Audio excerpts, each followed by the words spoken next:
Good morning, students. Welcome back in your English class. Today, our topic is punctuation. So, let's start. Read the following. A sentence is written. You have to read it.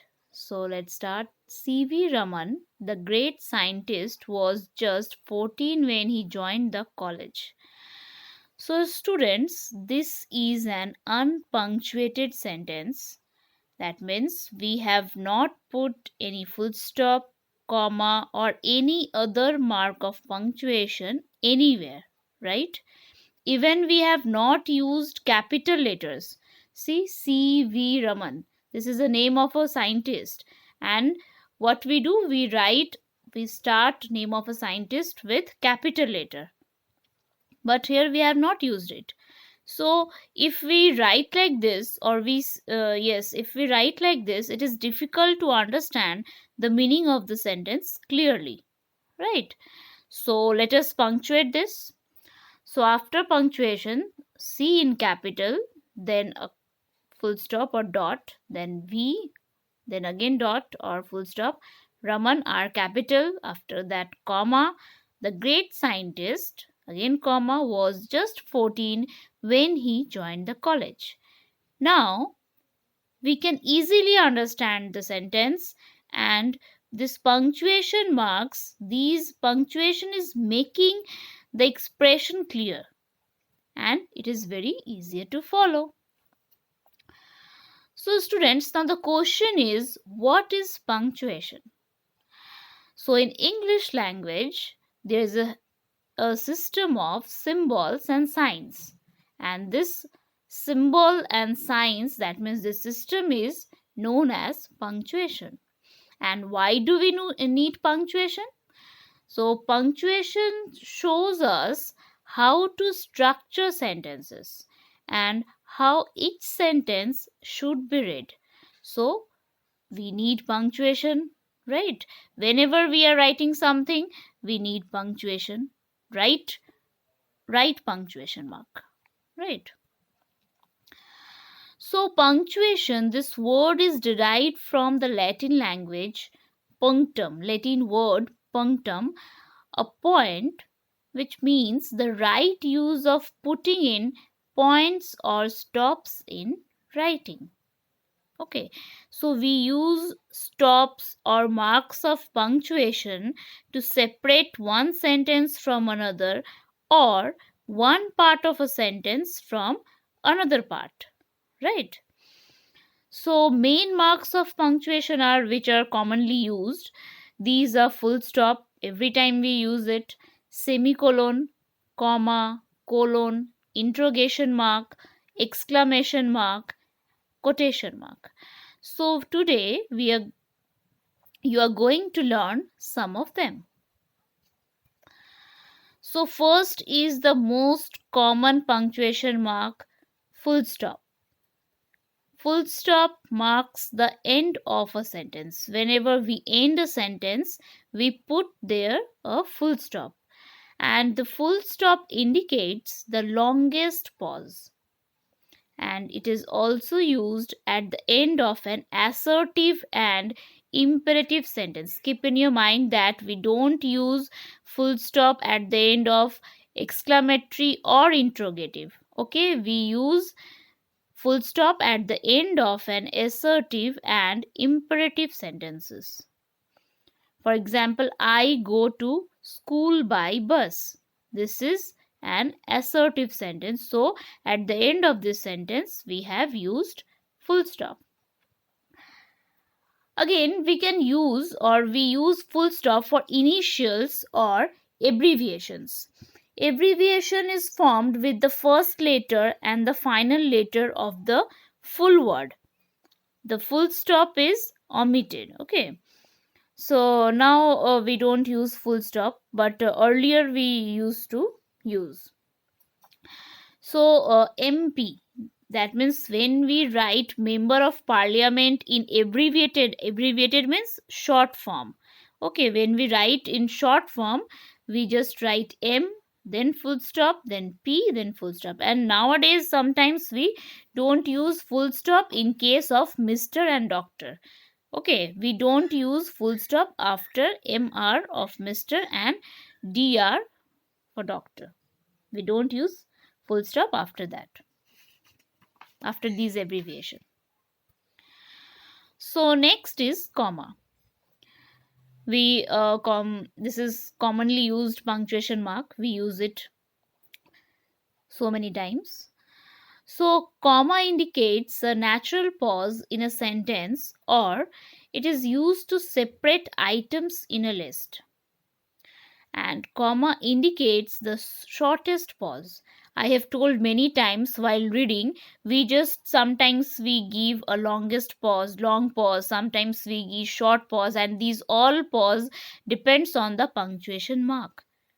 And if we read like this, then only we are able to express the proper meaning, right? So now when a comma is used to separate a series of words of the same part of speech. Here same part of speech means it may be noun, adjective or adverbs. Again we can use comma to set off a noun of address. Okay. It is also used to set off the phrases in apposition, and it is also used wherever a brief pause is needed. So let's example for more clarification. So first sentence is here. First example, we brought apples, oranges, bananas and grapes. Here some nouns are written like apples, oranges, bananas and grapes, right? To separate these series of nouns we have put comma. After apples, a comma. Again after oranges we have put a comma. So to separate a series of words we use comma. Next, Ashok, listen to me.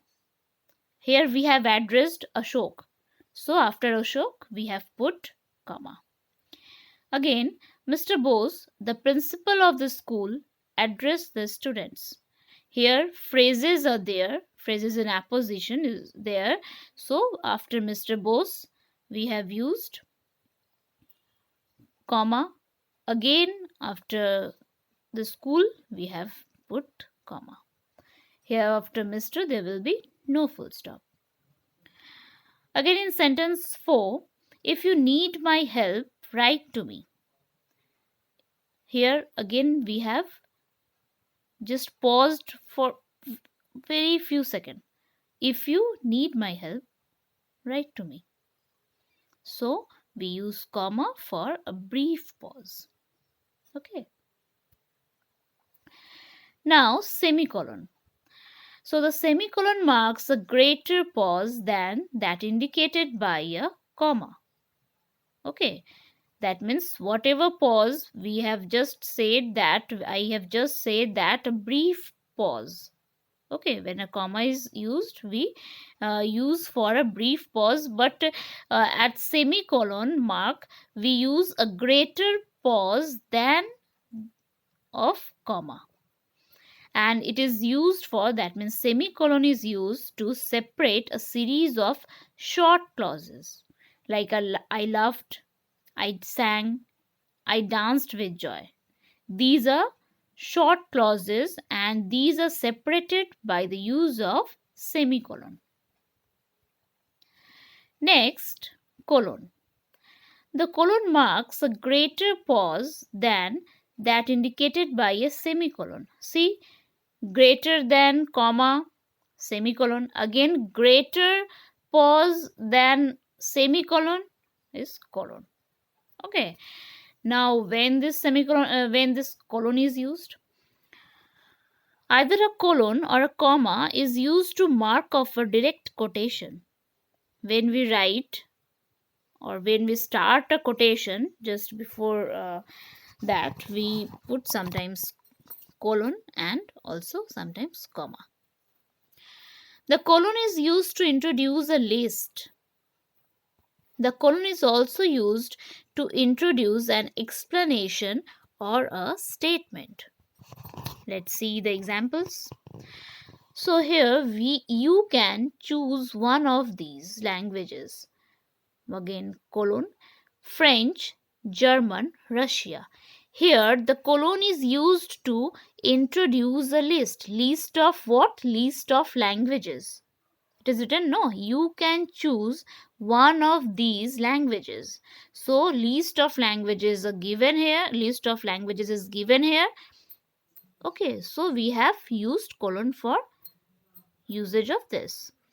Next, all she said was this: God has been very kind to me. So here, this colon is used to introduce an explanation or a statement. Okay. So I hope you understood this, and on the basis of these punctuation marks only, you have to insert these punctuation mark only to and rewrite these sentences.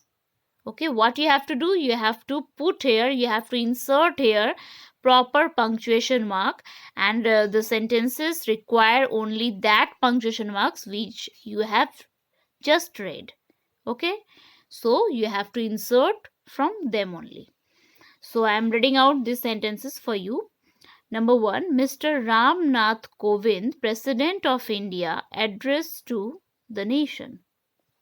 Number 2, books, papers, pens, pencils, and erasers lay scattered on the table. Miss Seth, the manager of the bank, was also present. We live together, we work together, we play together. And last, number 5, the three most popular newspapers are the Times of India, Hindustan Times, the Indian Express. So do this, then you will be able to understand how much you have learnt. And if you have any confusion, then feel free to ask me. Thank you, students. Have a nice day.